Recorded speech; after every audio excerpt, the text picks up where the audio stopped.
A former female priest who spent more than 2 decades in the Episcopal Church is now speaking out after being defrocked because she embraced another faith.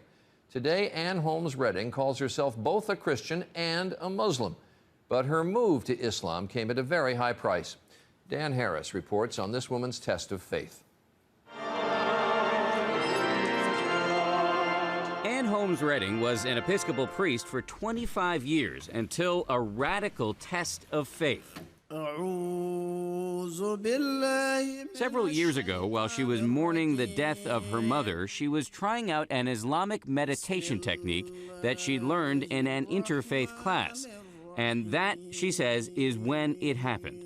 It came with such clarity and such power that I could understand it as nothing else but an invitation from God. In fact, she says it was Jesus himself who led her to Islam.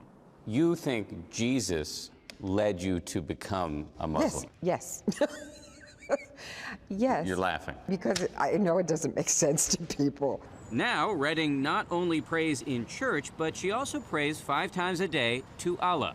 In Islam, Jesus is viewed as a prophet. Yes. Not as the Son of God.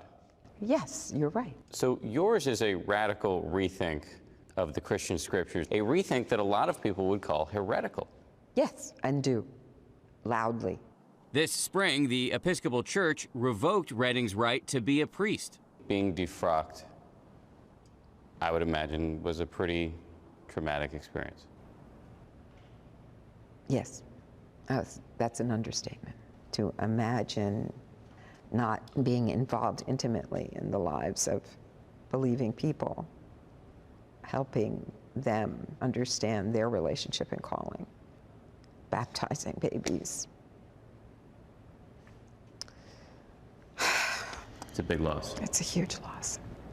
Redding admits she still struggles to explain her transformation, even to herself. I am the one who's going to have to answer for this. I'm the one who's going to have to answer for what I've done with my life. And do you feel confident about that moment? It's in the best of hands. Dan Harris, ABC News, New York.